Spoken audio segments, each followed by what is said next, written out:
Hi, my name is Ashraf Ismail, Game Director of Assassin's Creed 4 Black Flag, and I'm excited to show you more of our open world locations and activities. This is by far the biggest and most diverse game world we've ever built. Over 50 major locations and more than 75 uncharted islands. In this demo, we will be jumping around to different parts of the Caribbean world and showing off some of this diversity. Here we are on Andreas Island, a coconut island with a pirate village. Up ahead, we have a tavern. Taverns are places where you can hire crew, pay for secret information about valuable convoys, you can play mini-games, and of course, you can have a drink. To gain access to all of this, you need to prove yourself with your fists.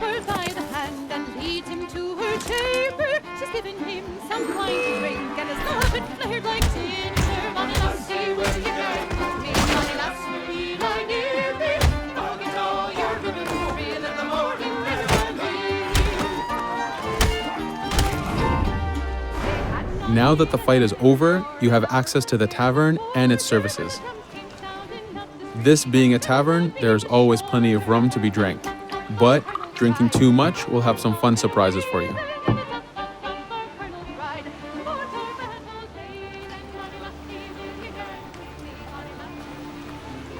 Now let's head to that viewpoint and sync up. Each viewpoint in the game is a small navigation puzzle to reach the top. Synchronizing unfogs the map, showing you nearby collectibles and activities, and it also becomes a fast travel point so that you can quickly get back here. The world is massive. We needed to make it comfortable and easy for you to get to where you want.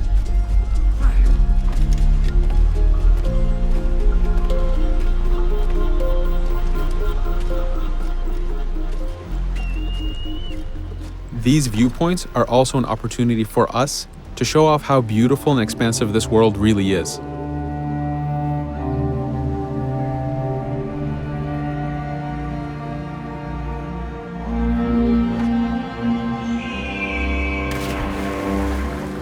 Now we're heading to another important location, underwater shipwrecks. We are now able to access these locations because we recently purchased a diving bell. These are real 18th century devices that pirates and sailors used to access the underwater. Underwater is how the golden age of piracy started. Through an incredible hurricane, tons and tons of Spanish gold was lost at the bottom of the seabed. This attracted poor, jobless sailors and pirates to dive down and grab this treasure. It was important for us to include the underwater as a new environment because it was so important to the history of piracy. The underwater is full of unknown dangers and predators.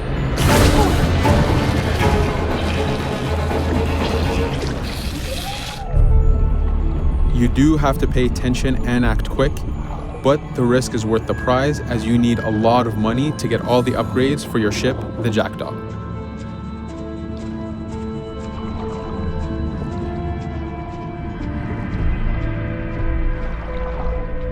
Stealth is very important even in the underwater.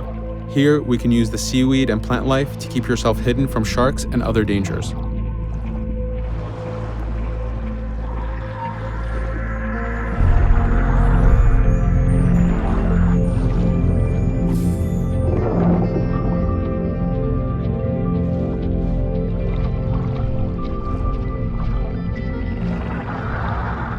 This is an air barrel. It's a one-time air refill, so use them wisely. Of course, you can always go back to the diving bell to refill. We are going to move to a different location now. This is a Smuggler Cave. This one happened to be accessed from the underwater, but not all of them are. Here, we ran in without looking around, and this got us in a little bit of trouble. But it was only 2 guys and we took one by surprise, so not too bad. Caves are heavy stealth locations. Stealth is key in this game. We've put a lot of effort in to make it a valuable and exciting gameplay for players. Since we came from the underwater, Edward does not have his weapons or guns. You will have to use your stealth tools to get through this. Here, we will utilize the whistle to take out the brute.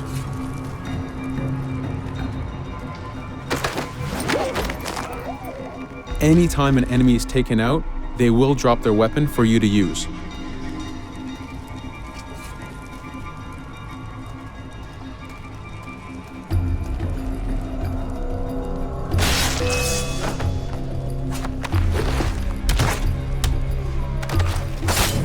Again, we are taking these guys by surprise and using their own weapons against them.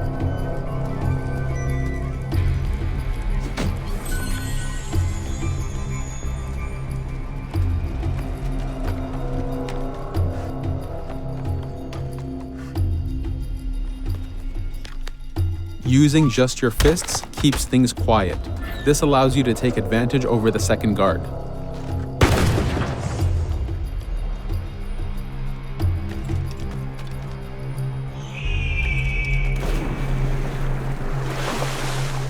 Up to this point, we've been doing a lot of pirating. This has attracted the attention of pirate hunters. This is fed back to you with the clashing swords above the health bar.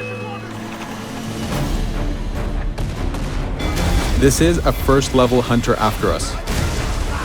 You can push the wanted system to reach level 4, where you have a fleet of intense aggressive hunters after you. The horn you heard indicates that this is a charger type ship. This ship is all about getting close and ramming.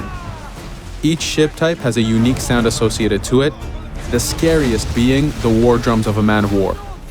Your first mate, Adewale, is always giving you helpful advice and feedback. The chain shot is a stun weapon. Hitting ships slows them down. Great for stopping a charger's attack.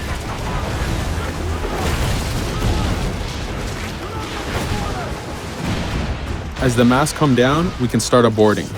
We need to take out 10 crew members to win the boarding. Of course, we can do it any way we want. In this case, since this is a smaller ship, the swivel gun is very efficient.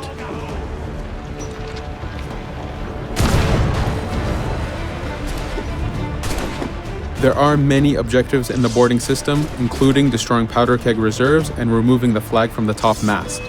But the most basic objective is to eliminate the crew. Here you can see Edward utilizing his dual cutlasses and guns, combining them in counters and combo attacks. You do have a max of 4 shots before reloading, so make them count.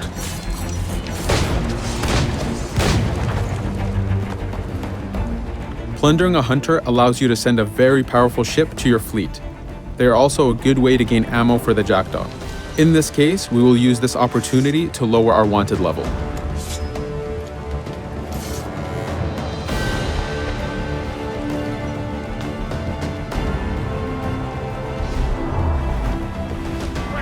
A very important new activity in Black Flag is harpooning.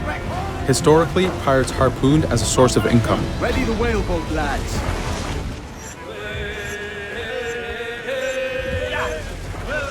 Harpooning is a part of upgrading Edward and his gear. There are many different types of creatures to harpoon, and they are all needed to get every single upgrade. Steady now, lads.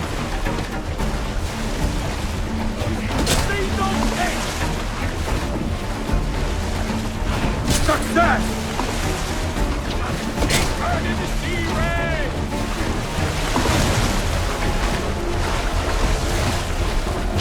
It's weakening! The blast has torn the rope! Stay sharp, lads. This is one of the smaller harpooning targets. Just imagine taking on a great white shark or a blue whale.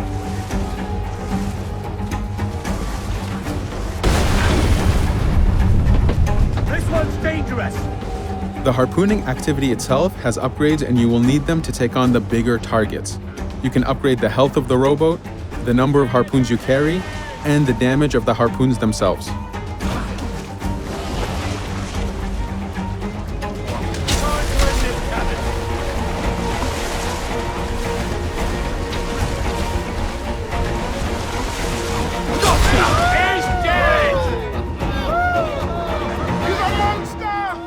This was just a tease of the activities and locations. There is tons more for you to experience. Thank you for watching.